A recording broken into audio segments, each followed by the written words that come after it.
السلام علیکم ورحمۃ اللہ وبرکاتہ۔ آج ایک نئی کلاس کے ساتھ میں پھر سے آپ کے سامنے حاضر ہوا ہوں، اور آج کی کلاس میں ہم سیکھنے والے ہیں تنوین و نون ساکن کا پہلا قاعدہ۔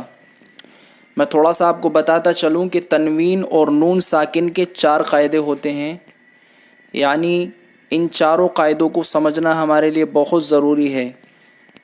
ان قاعدے کے بغیر قرآن کریم کا جو حسن ہے وہ ہم ادا نہیں کر سکتے۔ اب ہمیں معلوم ہوگا کہ کہاں پر گنہ کرنا چاہیے اور کہاں پر نہیں کرنا چاہیے۔ گنہ کہتے ہیں ناک میں آواز کو چھپانے کو، تو کہاں پر ناک میں آواز چھپائی جاتی ہے، کہاں پر نہیں چھپائی جاتی ہے۔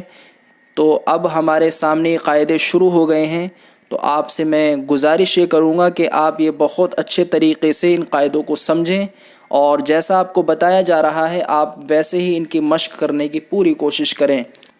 ہم پڑھیں گے تختی نمبر 9، اظہار۔ اظہار کے معنی ہوتے ہیں ظاہر کرنا۔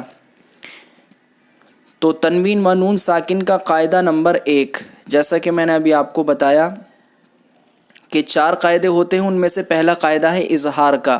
آپ خوب اچھے طریقے سے اسے سمجھ لیں۔ اب حروف حلقی 6 ہیں۔ اب تھوڑا سا اسے بھی سمجھ لیں کہ حلقی کسے کہا جاتا ہے۔ حروف تو آپ سمجھ گئے ہوں گے کہ حرف ایک کو کہا جاتا ہے اور حروف جو ایک سے زیادہ ہوں۔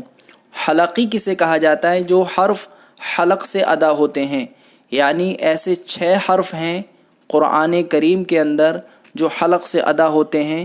وہ کون کون سے ہیں اور انہیں کیا کہا جاتا ہے؟ انہیں حروف حلقی کہا جاتا ہے۔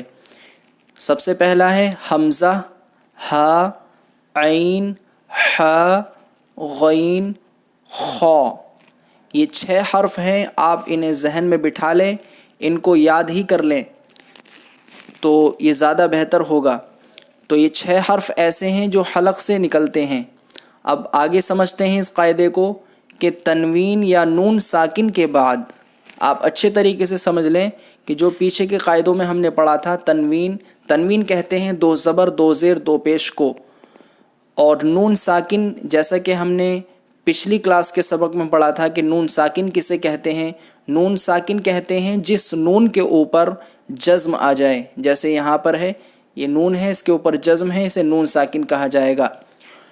تو میں بتا رہا تھا کہ تنوین یا نون ساکن کے بعد حروف حلقی آویں، یعنی تنوین یا نون ساکن ہو اور اس کے بعد والا جو حرف ہو، ان 6 حرفوں میں سے کوئی بھی حرف آ جائے۔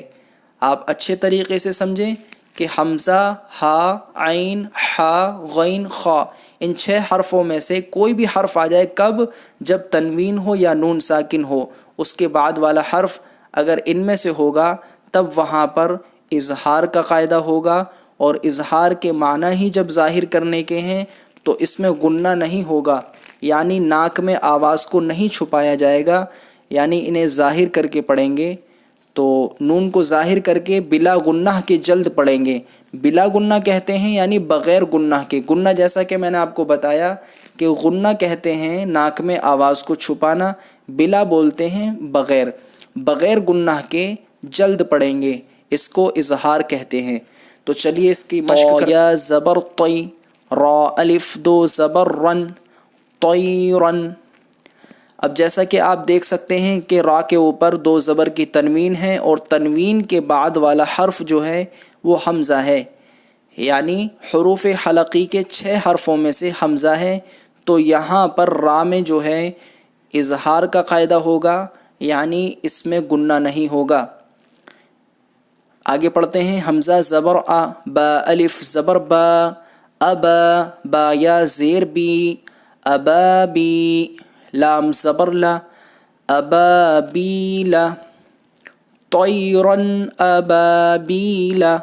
اب یہاں پہ بالکل بھی گنہ نہیں کرنا ہے ہمیں، طیرن ابا، ایسے بالکل بھی نہیں پڑھیں گے اسے، بلکہ پڑھیں گے طیرن ابابیلا۔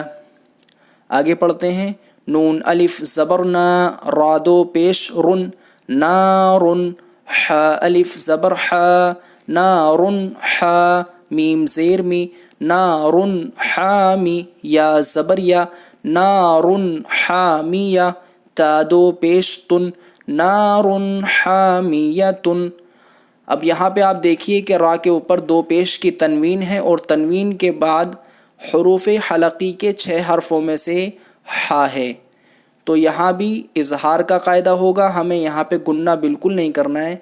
نارن حامیتن، اس طریقے سے پڑھیں گے اسے. آگے پڑھتے ہیں. لام زیر لی، میم نون زبر من، لیمن. خا زبر خا، شین زیر شی، خشی. یا زبر یا، خشیہ. اب یہاں پہ نون ساکن ہے، ہم نے جیسا کہ اوپر قاعدے میں پڑھا تھا کہ نون ساکن ہو یا تنوین ہو، اس کے بعد والا حرف ہمیں دیکھنا ہے. اگر ان 6 حرفوں میں سے کوئی بھی حرف ہے تو وہاں پر اظہار کا قاعدہ ہوتا ہے اور اظہار میں گننا نہیں ہوتا، جلدی سے پڑھا جاتا ہے.